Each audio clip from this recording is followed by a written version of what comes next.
the FD squad and welcome back to the UCL review where me and the captain take you through the best of the best competition going. And my God, last night, what a round of fixtures. Hook me up to the UCL, drip it into me, OD me on it. It was fantastic. Joseph, lead the charge with Roma versus Barcelona. Yes, Man City versus Liverpool to come, but we start in Italy. Obviously, they miraculously overturned a 4-1 away loss. Only the third side in Champions League history to go through following a 3-goal deficit. Can you name the others? Let us know in the comments below.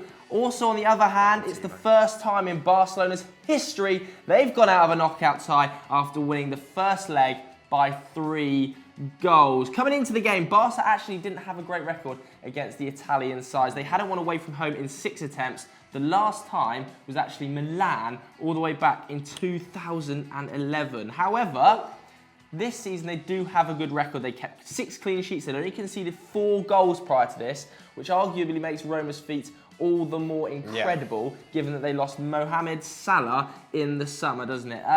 Similarly to the game at the Camp Nou, Roma definitely had their chances. I think they had 10 shots in the first half, which is really uncharacteristic for a Valverde side to concede that many in the first half. That's more than any other side has managed against Barcelona in the opening 45 this season. They actually finished the night on 16 attempts as well. 6 on target. When you get 6 on target, you really do stand a chance. Not Barcelona's best night. There were a couple of other chances, notably one from Schick that should definitely have gone in the net. But Valverde, a little bit of a disaster. I saw Barcelona fans on Twitter absolutely hammering him last night. I had a fucking disaster at the gym as well, mate. Broke my glasses, happened to wear contacts. A little bit oriental. Look a little bit, yeah, like an imposter. Anyway, back to the football, because this happened on a night that was supposed to belong to Lionel Messi and Andreas Iniesta. It was the 100th time they've played together in the UCL, the first duo to reach that milestone. But the Romans crashed the party, didn't they? And this was despite the Giallorossi actually deploying a back three for the first time this season. They were still incredibly defensively sound. I think Barca actually had to complete more clearances on the night, and they only had 3 shots. That's actually the joint lowest amount of shots they've had all season, coming from inside the box, I believe that stat is, other than the game against Getafe way back when. Defensive monsters, apparently. Suarez only managed 1 shot, all 90. De Rossi actually had 2 from defensive midfield in this period, with only 1 of Messi's 5 testing Alisson, and that was gathered pretty easily. Yeah. Had a couple of rogue free kicks as well. And there appeared, at least from the outside looking in, to be a bit of a disconnect in that Barca midfield. Busquets reportedly playing through injury. Iniesta only completed 26 passes all night, considering that I believe the match high was around the 100 mark. And Barca only generated 5 key passes, so created 5 goal-scoring opportunities from midfield to Roma's 15. Insane. So should Dembele have started, maybe would have stretched that right-hand side a little bit more, but Sergio Roberto, I can see why you deploy him away from home. He's the safer option, isn't he? But Dzeko and De Rossi were waxing lyrical about Eusebio Di Francesco's decision to play 3-5-2, with the manager crediting the extra width for the dominant display. Kolarov up and down that left-hand side. I know, where's he getting the energy from? Him and Zabaleta both left City in their season.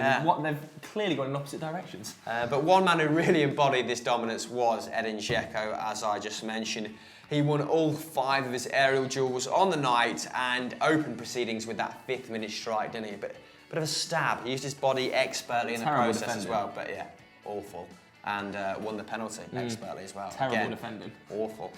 He's now scored 3 goals against Barcelona in the competition this season, more than any other team. So he's enjoyed playing against the Blaugrana. I think he scored, this was his 6th, I think last week, or the week before when he scored 5. He's actually Roma's top goal-scoring player in UCL. It's incredible. Modern history, which isn't great, is it? But yeah, a De Rossi penalty and a Manolas header completed the historic spine-tingling comeback. Redemption for those 2 players as well, as they both scored own goals in the first leg.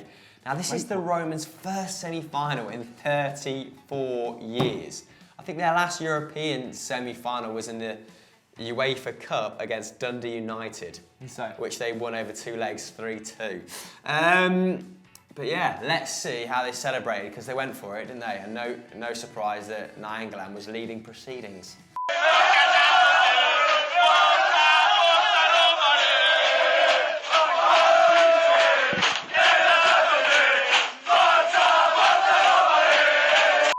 obviously, the other game that happened last night was Manchester City versus Liverpool. Hamster, do you want to kick us off? Yeah, I mean, we thought we had a game on our hands, didn't we, after the 5th minute? I had some pizza, I had a beer, and I thought, car. But it was soon put to bed, wasn't it? Liverpool winning 5-1 on aggregate, triumphing at the Etihad. Liverpool through to the semi-finals for the first time in 10 years, so a big congratulations to them, and let's heap praise on them because we're often accused of neglecting. I get hammered for this. No, Liverpool. where's the praise for Liverpool? Where's the praise for Klopp? Well, it's coming now because they are good. Yes, gracefully as well. Klopp truly is Pep's bogeyman. The German has beaten the Spaniard 3 times in the last 3 months and has now beaten him 8 times in total, the most of any manager in Europe. Although, I would say Klopp probably has a better record against Guardiola than he does against Sean Dyche. Yeah, it's ridiculous. So, what does that mean? Anyway, at the back yesterday, Virgil van Dijk proving, well, he's really growing into the side, isn't he? Yeah. Proving a very, I would say, savvy acquisition, but they paid 75 million for him. A good acquisition. Dejan Lovren, the redemption of Dejan Lovren over 2 legs. He's been incredible over these 180 minutes, and Manchester City's sort of plan A of bombarding Liverpool's sort of 6-yard box with crosses was absolutely eaten up by the Croat. And another solid outing from TAA and Robertson as well at the back there. Liverpool looking much more comfortable in their own third. And although Mo Salah didn't have his most productive day, wasn't as heavily involved as he normally is, he was ice baby in front of goal, dinking it over the desperate outstretching Nicolas Otamendi to level proceedings. That was his 8th of this UCL season. Bobby Firmino at it again as well, putting Liverpool ahead with his 8th, meaning that the pair of them are now responsible for 66% of Liverpool's UCL goals in 17-18. Yeah, which bodes well for Liverpool moving forward when other people left in the competition are very reliant on one striker, for example. Cristiano Ronaldo, 56% of Real Madrid's goals have come from him. Ben Yedder for Sevilla, 53%, I believe. Can't even remember my own tweet I put out this morning. And Edin Dzeko, 40% of Roma's. But these two now hold the joint record for the most goals scored by a Liverpool player in a European campaign ever, which is no mean feat when you consider they won 5 European Cups in the 1980s, didn't they? Maybe campaigns were shorter then. Potentially. Who knows? But I've struggled through that section. Please put me out of my misery. So let's talk a little bit about Manchester City and Pep Guardiola because the season for City is just dwindling somewhat. I think maybe because they know they've got the title in the bag, it's just all got a little bit relaxed. He's now lost 3 consecutive games, the first time since May 2015 when he was, of course, Bayern Munich manager. But I have to say, I thought on the day, particularly in the first half, in the first 45, they were fantastic. The energy levels were incredible. The ball boys, every time the ball crossed the whitewash, there was another one straight back in. The energy level was really impressed you, wasn't it? Incredible. I really, really liked it. They definitely should have been 2-0 up. It was a completely incorrect off-cycle, I think we can all admit. Pep was obviously fuming with the referee at half-time and got sent to the stands because he said this. I said it was goal. Milner passed the ball to Leroy goal, and I said it was goal. And that's why he sent me off. But what I will say is that there is a slightly worrying trend for Pep Guardiola teams starting to develop in big games since he left Barcelona, and that is that they concede bursts of goals in quick succession. In 2013-14, he shipped 3 goals in 18 minutes versus Madrid. He did the same in 14-15, 3 goals in 18 minutes against Barcelona. Then the year after that, it was 2 goals in 11 versus Juventus. Last season, it was 2 goals in 18 minutes against Monaco, 3 goals in 19 minutes in the first leg at Liverpool, and last night, of course, 2 goals in 19 minutes as well. And of course, on the weekend, he shipped 3 in 16 against United. So I just think that's something his side need to maybe put a bit more focus, a bit more emphasis when they go 1-0 down, not to get sloppy and concede that second goal really quickly, because obviously it hurts you. But focus now switches, doesn't it, to Tottenham Hotspur on the weekend. I'm sure Pep won't want to lose 4 games in a row, and Tottenham battling for that top 4 position, even though it does look like they're in it pretty much, doesn't it? Because, you know, Chelsea and Arsenal just useless. Rubbish.